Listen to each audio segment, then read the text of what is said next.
The last thing that we do in this section is graphing. And so how do you graph any log graph? Because now you'll be able to, just like you could graph any exponential graph. So if I see y equals log 4 of x, it's going to be related to this exponential graph. And since we already know that this exponential graph, what it looks like, it has an asymptote at 0. It has, every single exponential graph has 0, 1. And for this one, we would label 1, 4. And it increases and looks like this. This is our graph of y equals 4 to the x. And we know how to graph every single exponential graph because we know they always have this point 0, 1, and they have 1, whatever the base is. Now for log graphs, they're very similar.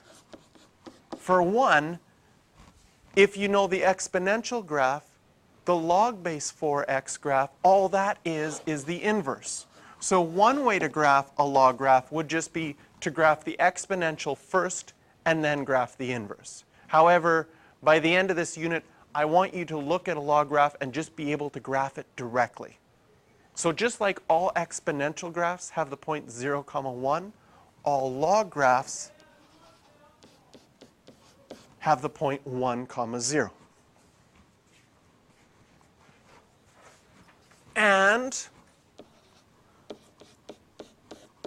on your log graph, you'll take whatever the base is, which is 4. If you plugged in 4 for x, you're asking yourself, 4 to what power is 4? The exponent would be 1. And so on all log graphs, you'll get base, 1. All log graphs will also have an asymptote at x equals 0.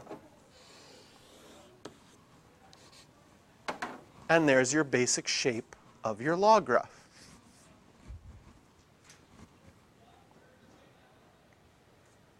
So a log graph has no y-intercepts. It does have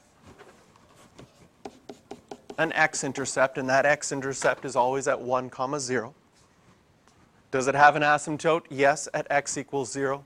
What is the domain and range of our log graph?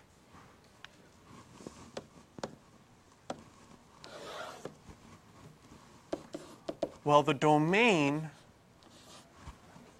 is x is bigger than 0. Because there's an asymptote at 0, it can't equal 0. And our range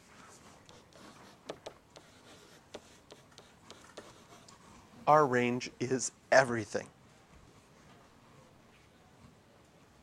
So we can graph any log graph, any base graph for a log graph.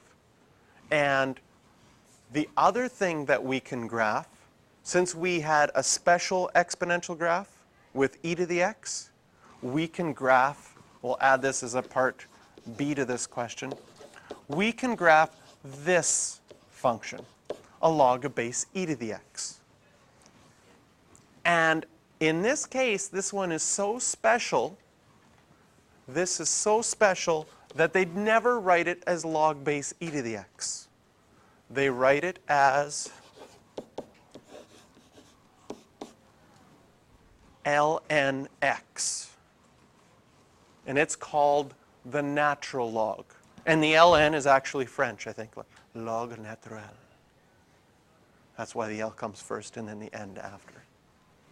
So when you see ln x, it really means the same as log base e to the x. And if you were going to graph it, it's supposedly just as easy to graph as log base 4 of x, because all log graphs have the point 1, 0.